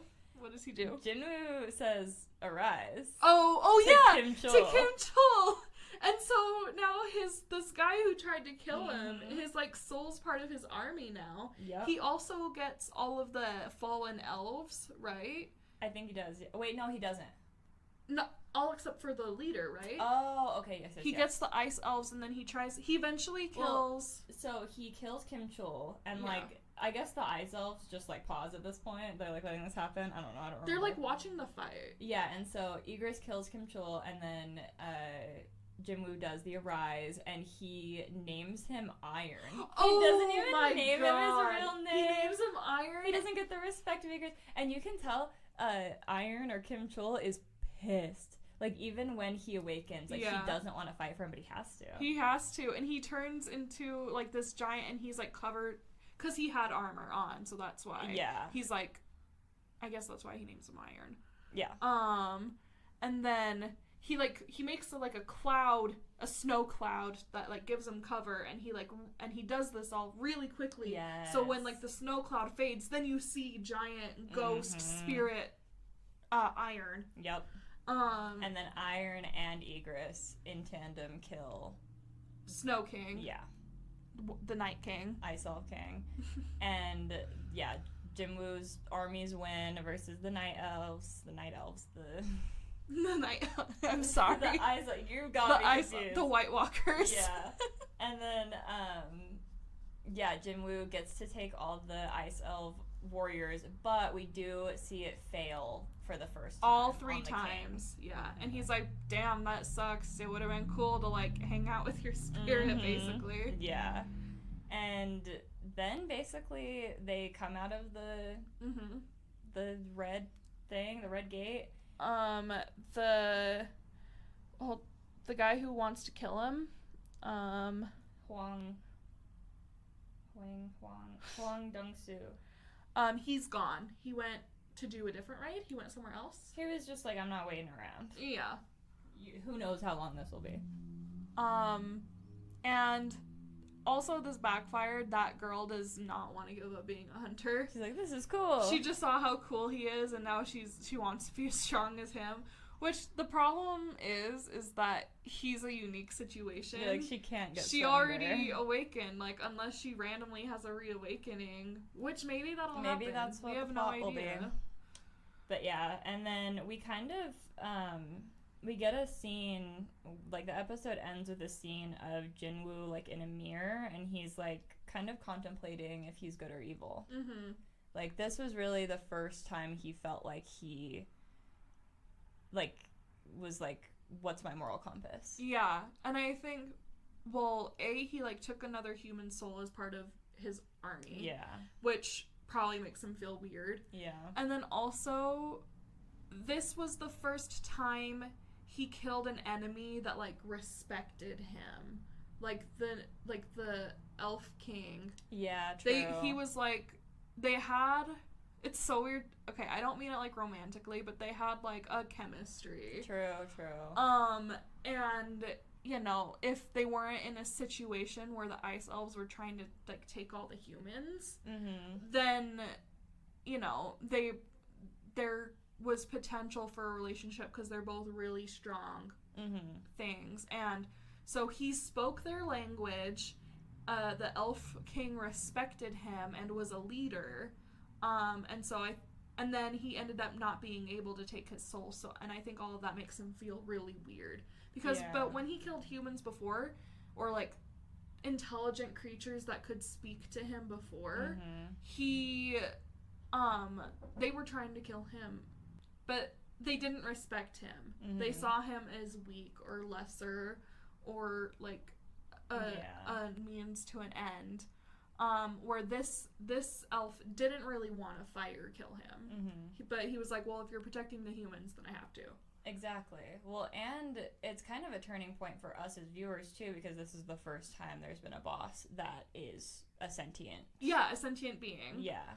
So it makes you think, what's going to be on the island? Girl, yeah. Okay, I guess I do kind of care about that plot. I wasn't caring about that plot, but I think it's just they haven't gotten to that yet, but I think we're going there. Yeah, I'm sure.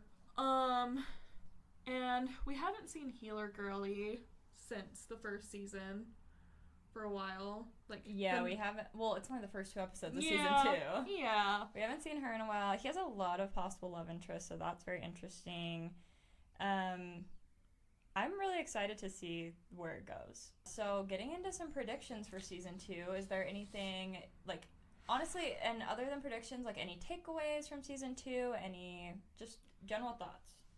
I really think, like I said before, the first season I wasn't as impressed with because I was like, this is just another shonen.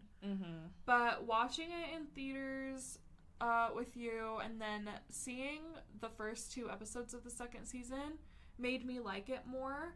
Obviously, he's more attractive now to me. Yeah. But it also just could be because the first 2 episodes made me think of Game of Thrones. But okay.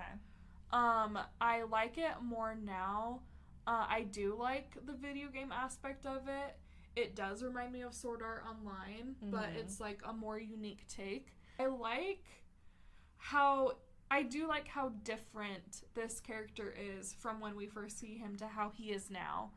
He's very stoic, and I know part of it is because he's trying not to reveal too much about himself. Yeah.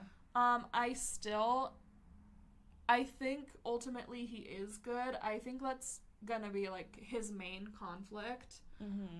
Is like, how does he balance the power he has and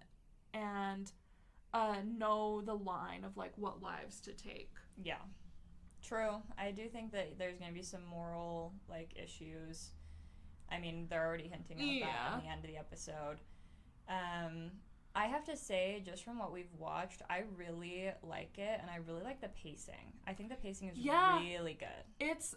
It shows us everything we need to, but, like, when it calls for a montage or just, like, giving us the gist of it, it does, and I think it has so far explained everything that's necessary. And it gives you everything you need, and there's no, like, filler feeling. Yeah, there's no filler. We know how the world works. There's slight hints of romance. Yeah. We're not, like, questioning, like, the laws of the universe. Yeah. We're just like, okay, this is partially magic, and he has some sort of different thing going on, and we don't understand that at all, but we know how it works. We don't know why. It's believable enough in the universe. Yeah, we don't know why, but we know how. And it's fun because we're learning it with him, too. Yeah. I always like that type of story where we're learning with the character. And I am really looking forward to, like, both of us watching it at the same time. Like, we're taking in new content each time now going forward. I see why it's so popular, too. Like, it really is, like, it kind of has something for everybody. That doesn't have as much romance as I would like. But maybe we'll get there. Maybe that'll change. Yeah. I have to say, I think my main prediction for season 2 is I think we're going to see more of the island, and I think that Jinwoo's father has something to do with the island, and I think we'll see his father come back. That's kind of a crazy prediction. I know it's kind of out there. I know it is, but I really, like, I felt that from the get-go. Okay. Because we don't see anything about his father. I think he mentions it, like, throwaway. He's like, I lost my father when I was young, so it makes me think, like, he didn't really lose him. He's, like, on the island. Okay. If we're going crazy predictions, here's what I think.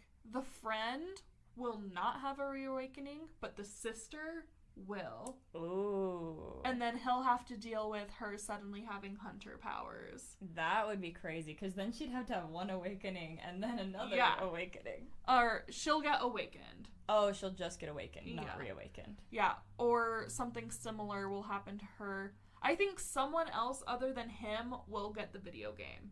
I do think so, too. I don't know who it is, but I think someone will. I'm also hoping that they make the politics more interesting. Yeah. It's really, honestly, it's like, I feel like they've shown it as interesting, like this right ratio to how interesting it is so far. So I'm not even, like, bothered by it, because they haven't shown it that much. That makes sense. And so I really hope that, like, as they show it more, it'll get more interesting, and we'll get it more. But I love how character-driven it is. I really like it. I want to see him go on a date. I would love to see him go on a date. Wait. Oh, he almost goes on a date. Yeah, he was like, we were supposed to go out to dinner. We didn't talk about that part. He almost went on a date with the healer girl. Yeah. Initially in season 1. But she tells him, she's like, I barely survived the thing. I'm going home. Yeah. And so they don't go on the date, which I was sad about. Yeah. I think they will, though. I think they will, too. You know who I think might be reawakened already or have the reawakening is the blonde S-rank girl. Oh, and we'll just find out about that later, but she's been doing it the whole time. Yeah, and that's why she's kind of mysterious and, like, kind of seems, like, guarded. Yeah. Okay. That would be fun. I don't mind that. I would like that. Okay. If she does have that, then I also want them to be love interests. Yes. Because I want him to have, I think it would be really romantic and cool for him to have that connection with someone that literally no one else, as far as they know, can understand. No, I agree. I would definitely be into that. It might be too soon for that. Who knows? Might be too soon. And if I've learned one thing from anime, it's that what I expect and want to happen never really happens. So whatever, we can say whatever we want right now, and it won't matter. We'll see. You guys let us know what you think. If you have any predictions, please don't spoil if you've read the manhwa. I don't think it's gone too far past, but it maybe has. I don't even know anything about that, So don't spoil us, but if you have any predictions and you're watching it along with us, let us know what you think is going to happen. Let us know if we forgot anything, because there was a lot to cover. We tried to stick to the movie and then just, like, elaborate from there. Man, I wish that they would just post the movie, because I really did enjoy that, but I don't think they're going to. If you listened this far, thank you. Yeah, I know this is a long one. But hopefully it feels like doing a recap with your friends. Yeah.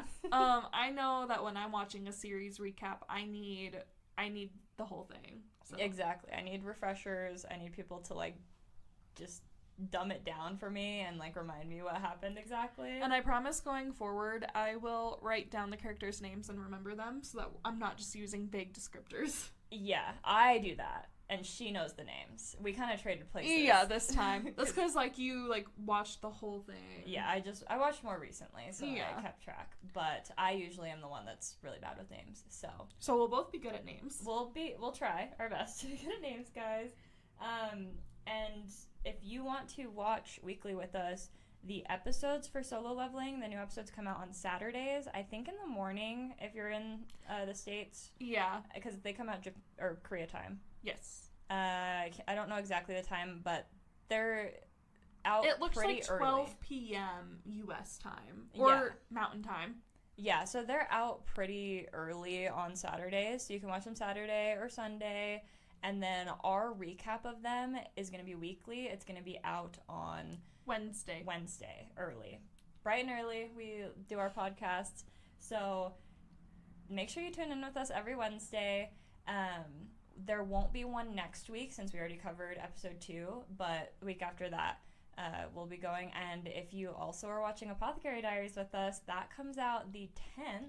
Yes, the next episode of the season 2 of Apothecary Diaries comes out this Friday when this comes out? Yes. This Friday. So, like, 2 days from now, guys. Yeah, 2 days from now, and then join us on Monday for our review of our recap of season 1 of Apothecary Diaries and our review of the first episode. So it'll basically be this episode that we did, but this for type of Apothecary format, Diaries. but Apothecary Diaries. And then going forward, we'll just do one episode at a time, so they won't be 2-hour long episodes. Yeah. So weekly, you can check in on Monday for Apothecary Diaries new episode recaps, and then Wednesday for Solo Leveling season 2 recaps. I'm so excited. Me too. I am glad to be doing something different. Mm-hmm. I'm really excited for our new setup. I'm glad that we have a new everything, guys. We have new microphones, new setup, new recording schedule. New year, new us. New year, new us. New year, new anime for blondes. What's your resolution? Yeah, let us know what your resolution is. Mine is to not do 100 push-ups, 100 sit-ups, yeah, miles. Hey, but if you're a guy and you want to be strong like Jinwoo, then you should just be doing the Jinwoo challenge, the Solo Leveling Fitness Challenge. 100 push-ups, 100 sit-ups, 100 squats every day. Break them up into sets of 10 throughout your day, and then you're golden. Did you come up with that on your own? That's crazy. Yeah, I did. I'm a fitness queen. Yeah, I know this really hot guy, and he's doing that, so. And what if I said gross? I mean, that would probably be called for. Okay. And then... I was talking about Jinwoo. Oh. Taylor watching this, like... It's the fade! And then make what sure... If you got a little sacred fade? I wish I knew that meme. But just you singing made my day. Make sure you follow us at Anime for Blondes Pod on Instagram, TikTok, and Threads, and Lemonade. Ooh. What should we post on Lemonade, guys? What do you want to see? Yeah, I have no idea. All I can think of is just reposting our TikToks on literally, it, which we may need to do anyways. No. It looks like it's happening, everyone guys. manifest that TikTok is not banned. Manifest a miracle. Please. Manifest that it's not Elon Musk who buys it out. Oh God, I didn't even consider that one. You didn't? No. I was like, who's rich enough to buy TikTok? Oh God, no. Oh God, no. Okay. Well, thanks for watching, guys. See you next week. Bye. Anime for Blondes.